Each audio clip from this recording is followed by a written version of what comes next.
కని ఎరగనిది, విని ఎరిగినది. యోవేలు ప్రవచనం ద్వారా ప్రవచింపబడింది, అందరిపైన ఆత్మను కుమ్మరిస్తాను. అది చిట్ట చివరిగా ప్రతి శరీరులపైన ఆత్మను కుమ్మరిస్తానంటే యేసుక్రీస్తు ప్రభు రేపటి డేట్ లో వస్తున్నాడు అని అంటే, ఈ రోజు డేట్ లో అందరూ పరిశుద్ధాత్మ చేత నింపబడి అందరు అన్య భాషలు మాట్లాడేస్తారు, అందరూ దేవుణ్ణి చూస్తారు, అందరూ దేవుని కార్యాలు చేస్తారు. అది కాదు, అది దేవుని ఆత్మ ప్రతి శరీరం పైన కుమ్మరిస్తాను అని అంటే అవి అంత్య దినాలు. ఇవే అంత్య దినాలు. గమనించండి, పాత నిబంధన గ్రంథంలో ఇశ్రాయేలీలకు మాత్రమే పరిశుద్ధాత్మతో నింపబడము, ఇజ్రాయేల్ నుంచి ఏర్పరచబడ్డ వాళ్ళే పరిశుద్ధాత్మతో నింపబడి నడిపించబడి అవసరం బట్టి వెళ్ళిపోవడం.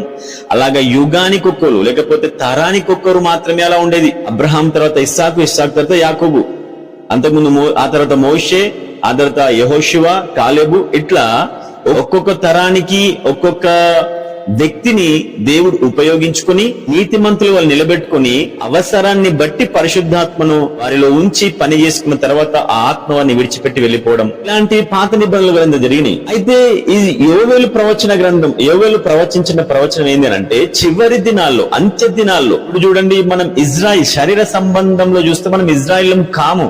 ఆత్మ సంబంధమైన విషయాల్లో చూస్తే, ఆత్మ పరిధిలో మనం చూస్తే ఇజ్రాయిలమే, క్రీస్తుకు వారసులమే, పరలోక సంబంధులమే. మనం శరీర రీత్యా చూస్తే మనం ఇండియన్స్, మన సిటిజన్ ఇండియన్. మనం ఇంకో ఎక్కువ చూస్తే ఒకడు రెడ్డి అని, కమ్మ అని, కాపు అని, మాలా అని, మాది గాని, ఇంకేదో కులాలు అక్కడ యాడ్ అవుతా ఉంటాయి. అయితే మనకి ఆ ఇజ్రాయిల్ సంబంధమే లేదు. కానీ యోవేలు చెప్పిన ప్రవచనం ప్రతి శరీరం పైన నా ఆత్మను కుమ్మరిస్తా అని చెప్పిండు ఆయన. దేవుడు చెప్పిన మాటను ఆయన ప్రవచనంగా ఆయన మాట్లాడిండు. అయితే ఈ ప్రవచనాన్ని మనం విన్నాం, ఇది అని చూడలేదు, ఎప్పుడు కూడా చూడలేదు. మనం ఇప్పుడు చూసినాం. ఏంది తెలుసా?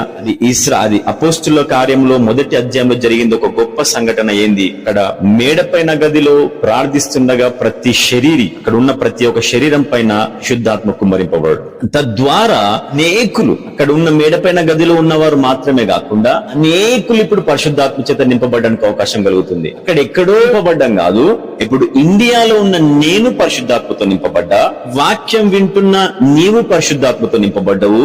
ఈ ఇండియాలో ఉన్న వాళ్ళే కాదు, పాకిస్తానే గాని, ఆఫ్ఘనిస్తానే గాని, ఇంకా ఏ దేశాలైనా సరే, లిమిట్ లేకుండా, సరిహద్దులు లేకుండా, ఎటువంటి సరిహద్దులు లేకుండా ప్రతి శరీరం పరిశుద్ధాత్మతో నింపబడ్డానికి అవకాశం ఈ చివరి దినాల్లో ఇప్పుడు మనం కలిగి ఉన్నాం. అందును బట్టి దేవునికి, యేసు నామానికి మహిమ కలుగును గాక.